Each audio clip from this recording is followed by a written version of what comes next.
The NAZCAR lines are one of southern Peru's most famous sights. They're a series of giant pictograms drawn in the desert, some over 200 meters wide, that are only visible from the air.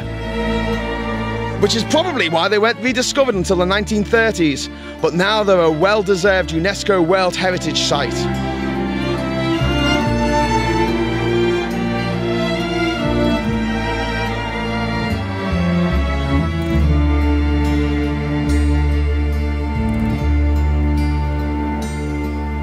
Random nutters will tell you that the lines were made by aliens, or that the ancient people of NASCAR had jet aircraft made of balsa wood and vines. But the fact is that the lines were made pretty simply by removing the reddish-brown iron oxide-coated pebbles that cover the surface of the NASCAR desert.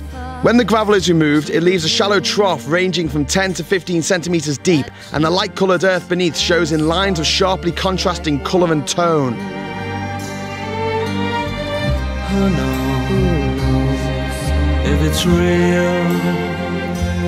or just something we're both? Thanks to the dry, windless and stable climate of the plateau and its isolation, for the most part the lines have been incredibly well preserved.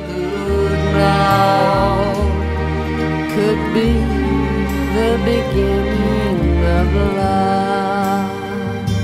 The question remains, why did they make them? Well, nobody knows for sure, but my money is on the idea that they were attempting to communicate with the gods, who in the zany legends of the Incas, and most major religions, live in the sky. Whatever the reason, they look bloody amazing. Well done, the ancient people at NASCAR. Loving you, I could not grow. No, nobody knows when love will end. So till then, Sweet friend, time is like a dream. And now for a Time to get back on the bus to Lima.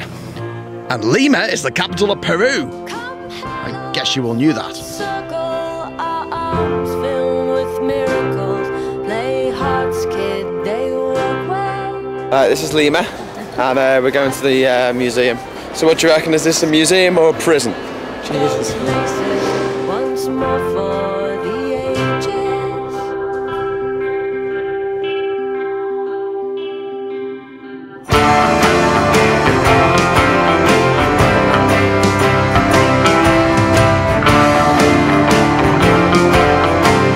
Look, it's Batman!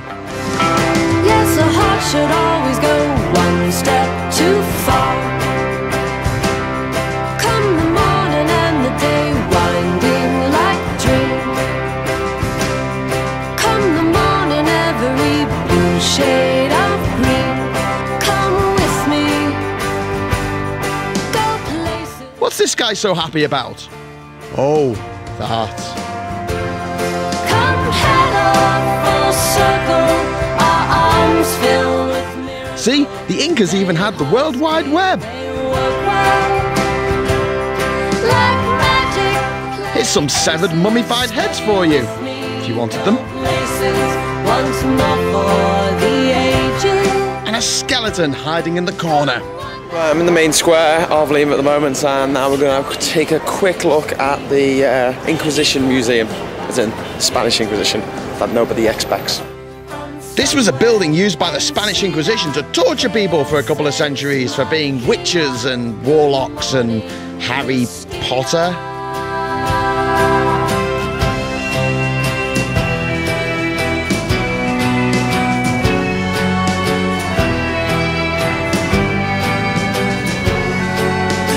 I'm just going to have a quick look around the catacombs. Haha, it's the ancient catacombs of Lima.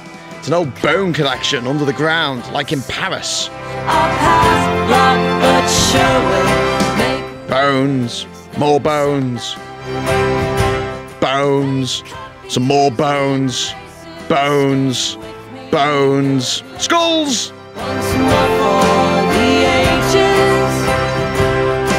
And down here, someone's made a pattern out of skulls and bones.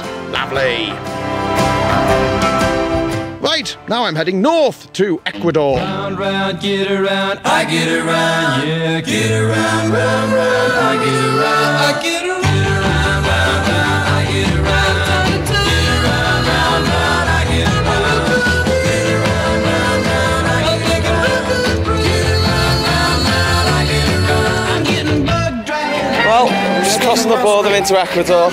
This is the Devil's Nose Railway in Ecuador, a tourist thing where you get to ride on the top of a train. See, I'm not the only one with an insane desire to sit on top of the roof of a train. Yeah, the bad guys know us and they leave us alone. I get around, Hey, got a space on the roof. Now ready to go. This stretch of railway was built at the turn of the 20th century. It's a bit disused now, but we still use it for tourists. Sunday morning and I should be in church, but I'm not. I'm on top of a train in the middle of South America, drinking some cheap beer. This is one of the last great train journeys in the world in which you're still allowed to ride on the roof of the train. my car, 'cause it's never been beat and we've never missed you. That's a sheer drop there, about 200 meters. Right, time to get off the train. I've got a wedding to get to in Dublin. It's all a bit of a race now.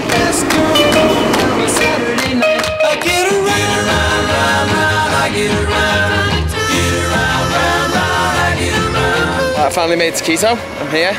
I'm just going to have a quick look around the old town. I'm going to go to the equator. This Well Pleasant Square is the centre of old Quito. Round, get around, I get around, yeah, get around, round, round, I get around. Standing at 0 degrees. So we've got 1 foot in the southern hemisphere, 1 foot in the northern hemisphere. This memorial is dedicated to the French geodesic expedition of 1735 to 1744 to determine the exact position of the equator and therefore the exact shape of planet Earth. It's an oblate spheroid, in case you were wondering. This is where begins my long trek home. This time next week I should be in a wedding in Dublin. Heading north again now towards Colombia, the kidnap capital of the world.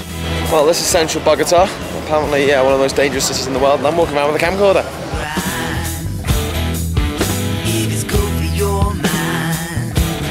Well, I've only been here 5 minutes and I've already been searched by police.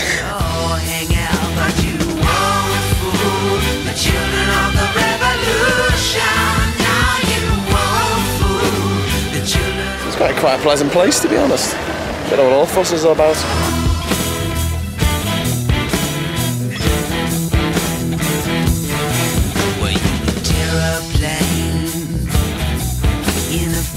Christ almighty, there's absolutely millions of troops about. Oh well, this feels safe. A guy with a gun just told me to put my camera away.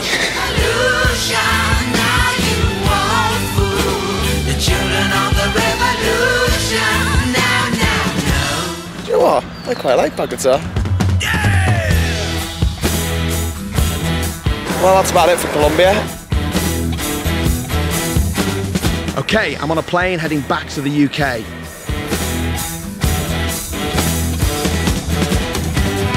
There's the Bay of Biscay. And we're just coming into Heathrow Airport in London. I'm home. Okay, I've got to get to Stansted. Where the hell am I going? No, that's not you. Oh, that's just shit. Now I'm on a plane to Dublin, but I'm running a bit late. The wedding starts at 1 PM.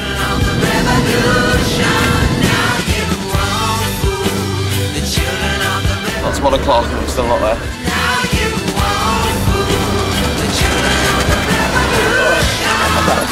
Right, see you later, mate.